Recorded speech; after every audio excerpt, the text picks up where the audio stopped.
Bismillahirrahmanirrahim. Assalamualaikum warahmatullahi wabarakatuh. Bersyukur kepada Allah dengan ucapan Alhamdulillah. Bersalawat kepada Nabi dengan ucapan Allahumma salli ala Sayyidina Muhammad wa ala ali Sayyidina Muhammad. Puji syukur Alhamdulillah pada kesempatan yang berbahagia ini kita bisa berkumpul bermuajahah dalam rangka melaksanakan pembelajaran. Namun terlebih dahulu sebelum kita melaksanakan pembelajaran seperti biasa, untuk lebih barokahnya mari kita sama-sama berdoa. Berdoa mulai. Bismillahirrahmanirrahim. Allahumma 'allimna ma jahilna wa dzakirna ma nasina wa fahimna ma la nafha wa zidna ilma wa alhiqna bis salihin. Amin. Bagaimana anak-anak sekalian? Sudah siap untuk belajar? Semoga anak-anakku sekalian selalu termotivasi untuk melaksanakan yang namanya pembelajaran. Adapun pembelajaran kita pada pertemuan kali ini, yakni materi bab 5 tentang pernikahan dalam Islam. Agama Islam merupakan agama fitrah yang menjunjung tinggi nilai-nilai kemanusiaan. Yang diantaranya adalah manusia diciptakan dengan pasangan-pasangan. Berdasarkan pasangan-pasangan itulah manusia bisa disatukan dalam suatu bentuk kebersamaan atau yang dikenal dengan istilah pernikahan. Dalam Quran surah An-Nahl ayat 72 Allah Subhanahu wa taala berfirman, Bismillahirrahmanirrahim. Wallahu ja'ala lakum min anfusikum azwajan wa ja'ala lakum min azwajikum baina wa hafadatan wa razaqakum minat thayyibat. Afabil batili yu'minuna wa bi ni'matillahi hum yukfarun wa bi ni'matillahi hum yakfurun. Shadaqallahul azim. Artinya, dan Allah menjadikan bagimu pasangan suami istri dari jenis kamu sendiri dan menjadikan anak dan cucu bagimu dari pasanganmu, serta memberimu rizki dari yang baik. Mengapa mereka beriman kepada yang batil dan mengingkari nikmat Allah? Dari penjelasan ayat tadi dapat disimpulkan bahwa Allah menjadikan manusia itu berpasang-pasangan dari jenis laki-laki maupun jenis perempuan. Dari sanalah manusia mulai dipasangkan dengan tujuan adalah untuk mendapatkan keturunan. Dan melalui keturunan ini maka Islam bisa dilestarikan.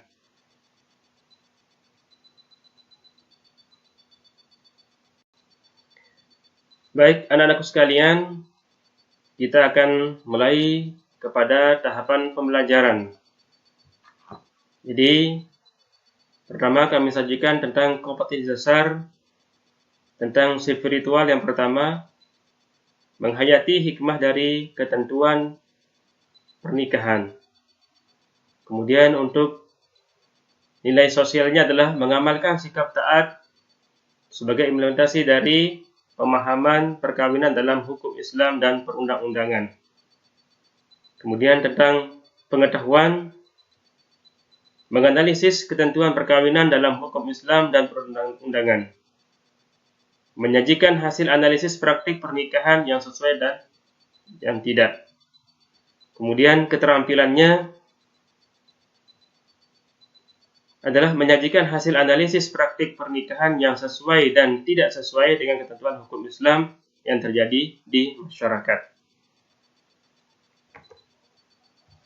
Kemudian yang berikutnya adalah indikator pencapaian kompetensi. Ada di sana yang pertama tentang tadi spiritualnya, mengorganisasi ketentuan perkawinan dalam Islam dan perundangan. Kemudian nilai sosialnya membandingkan ketentuan perkawinan dalam hukum Islam dan perundang-undangan. Berikutnya, menyelesaikan praktik pernikahan yang sesuai dan tidak sesuai dengan tentuan hukum Islam yang terjadi di masyarakat. Kemudian, mencerahkan praktik pernikahan yang sesuai dengan tidak sesuai dengan tentuan hukum Islam yang terjadi di masyarakat. Berikutnya, untuk lebih memudahkan gambaran pembelajaran kita pada hari ini, kita sajikan peta konsep tentang pernikahan. Yang pertama, itu pembagiannya tentang pernikahan itu sendiri. Kemudian ada wali dan saksi, kemudian ijab dan kabul. Yang kemudian nanti akan kita bahas tentang pembagian dari masing-masing bagian ini. Bagian pertama adalah A. Pernikahan. Apa yang dimaksud dengan pernikahan? Jadi perlu anak-anak sekalian ketahui bahwa pernikahan adalah suatu akad yang membolehkan pergaulan antara seorang laki-laki dan seorang perempuan yang bukan mahramnya, yang kemudian menimbulkan hak dan kewajiban di antara laki-laki perempuan untuk menggunakan yang dilakukan dengan menggunakan lafaz ijab kabul. Kemudian menurut Undang-Undang Perkawinan Nomor 1 Tahun 74 dijelaskan bahwa yang dimaksud dengan perkawinan atau pernikahan adalah ikatan lahir batin antara seorang pria dengan seorang wanita sebagai suami istri dengan tujuan membentuk keluarga yang bahagia dan kekal berdasarkan ketuhanan Yang Maha Esa. Yang berikutnya, dalam kompilasi hukum Islam pasal 2, perkawinan diartikan sebagai pernikahan adalah akad yang sangat kuat atau misakon galizon untuk mentaati perintah Allah dan melaksanakan pernikahan tersebut adalah merupakan ibadah.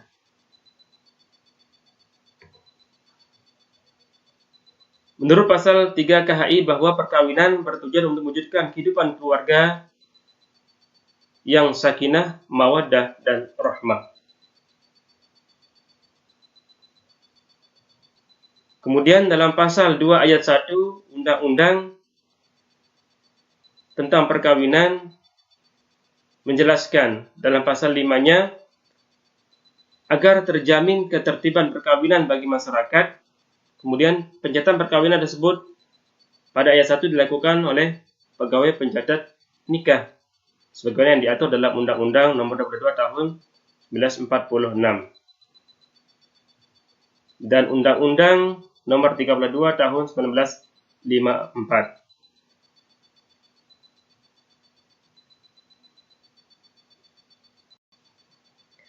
Bagian yang kedua adalah hukum daripada pernikahan. Menurut jumhur ulama, pernikahan hukumnya dibagi menjadi 5 bagian. Yang pertama adalah mubah.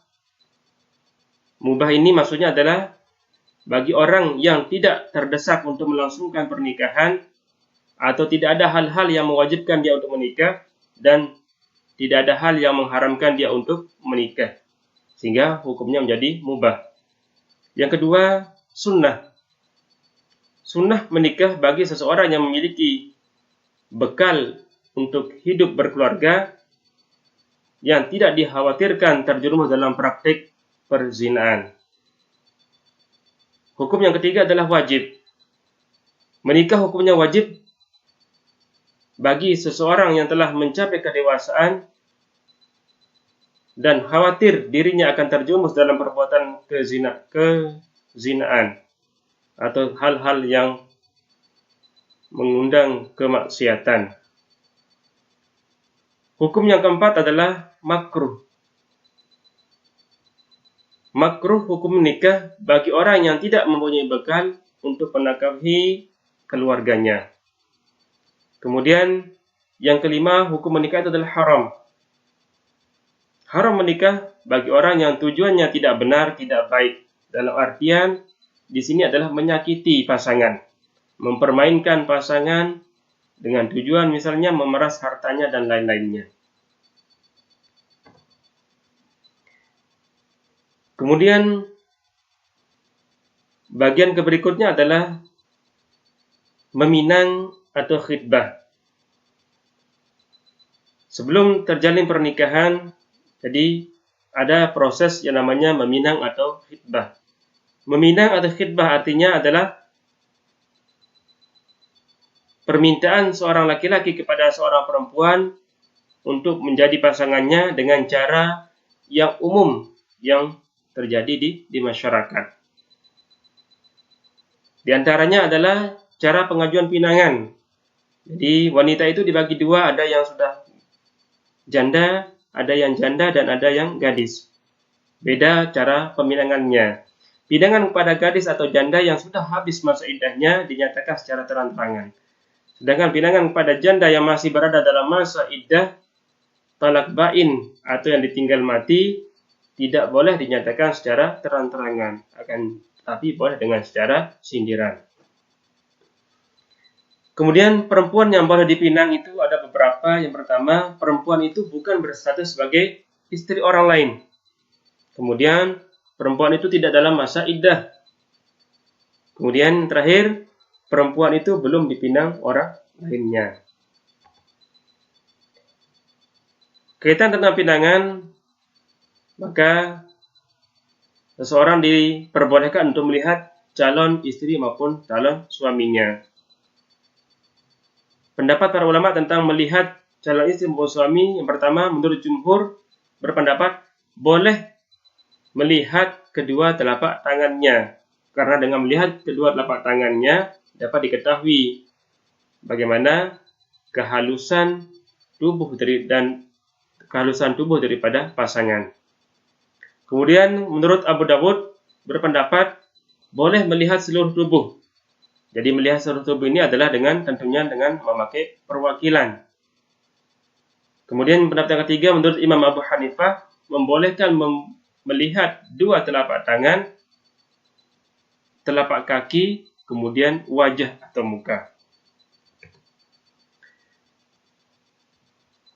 Bagian berikutnya tentang pernikahan adalah memahami mahram.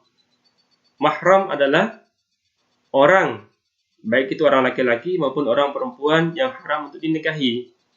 Jadi artinya mahram itu adalah orang yang haram untuk dinikahi. Keharaman tersebut tentunya disebabkan karena beberapa hal. Sebab keharaman dinikahi itu yang pertama adalah karena hubungan nasab, pertalian nikah, karena kesusuan, kemudian karena sebab li'an.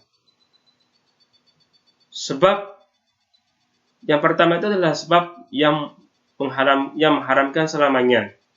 Kemudian ada yang haram sementara, yaitu pertama karena pertalian. Berikutnya adalah prinsip kafaah dalam pernikahan. Jadi kafaah artinya di sini adalah kesamaan, kecocokan, kesesuaian, kesetaraan antara seorang laki-laki dengan seorang perempuan, antara calon suami dengan calon istri. Kesamaan itu bisa dilihat dari segi keturunan, dari segi kekayaan, akhlaknya, maupun agamanya. Hukum daripada kafaah itu adalah hak daripada perempuan dari walinya. Jadi yang menentukan adalah wali dari wanitanya. Rukun dan syarat nikah. Yang pertama, pengertian daripada rukun. Rukun nikah adalah sesuatu yang harus dipenuhi sehingga pernikahan itu menjadi sah. Kemudian rukun dan syarat nikah itu yang pertama adalah ada calon suami, ada calon istri, ada wali, ada dua orang saksi, dan yang terakhir adalah tentunya dilaksanakan ijab kabulnya. Dengan persyaratan tersebut maka proses pernikahan bisa terlaksana menjadi pernikahan yang sah. Bagian berikutnya adalah wali nikah. Wali menurut pendapat atau kesepakatan para imam mazhab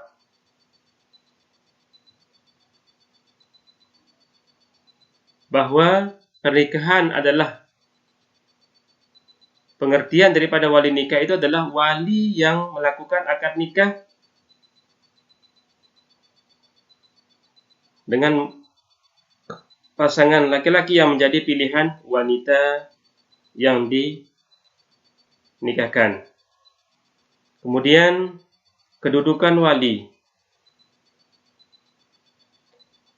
Kedudukan wali sangat penting, sangat vital, karena tanpa wali maka proses pernikahan tidak bisa dilangsungkan. Pernikahan tidak akan sah. Dalam hadis yang diriwayatkan oleh Asy-Syafi'i dalam musnadnya, Nabi bersabda, tidaklah sah pernikahan kecuali dengan wali yang dewasa dan 2 orang saksi yang adil. Syarat-syarat wali adalah yang pertama merdeka, berakal, balik, dan Islam. Baik, anak-anak sekalian, kita lanjut ke macam-macam wali. Wali dibedakan atau dibagi menjadi 4 bagian. Yang pertama, wali mujbir, yaitu wali yang berhak memaksa anaknya maupun cucunya yang perempuan untuk menikah tanpa meminta izinnya. Dalam hal ini yang bertindak adalah bapak atau ayah dan kakek. Kemudian yang kedua, wali hakim. Wali hakim adalah kepala negara yang kemudian dikuasakan kepada menteri agama, yang selanjutnya dikuasakan kepada pegawai pencatat nikah. Bagian yang ketiga adalah wali adl, yaitu wali yang tidak mau menikahkan anaknya atau cucunya karena calon suami dipandang tidak sesuai dengan kehendaknya.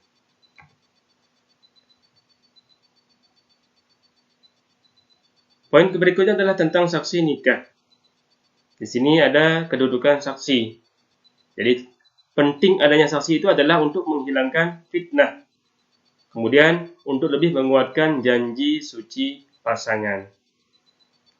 Kemudian dari segi jumlah dan syarat saksi, saksi dalam pernikahan disyaratkan adalah 2 orang laki-laki. Dan syarat-syarat lainnya adalah beragama Islam, balik, mendengar dan memahami perkataan 2 orang yang melakukan akad, kemudian bisa berbicara, melihat, berakal, dan bisa berlaku adil. Baik, kita beranjak ke materi berikutnya. Bagian daripada pernikahan itu adalah ijab kabul.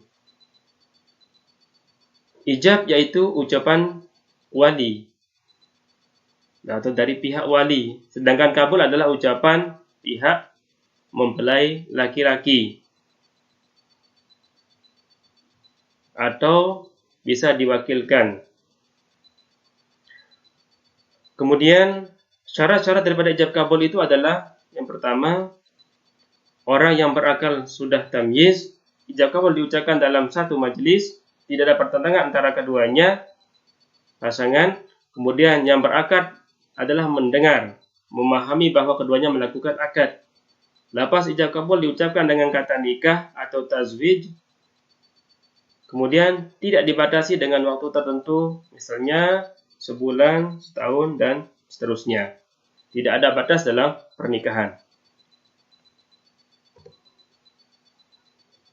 Kemudian tentang mahar.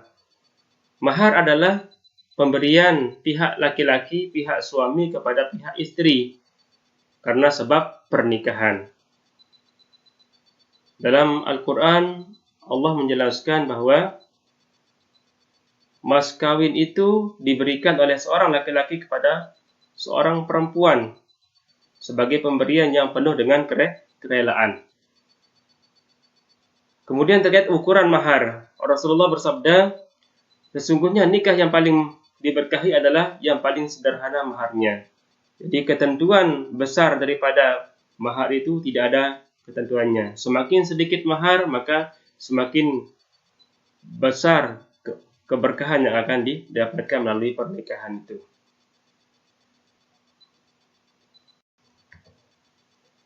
Nah, baik anak-anak sekalian, Demikian materi pembelajaran kita pada hari ini.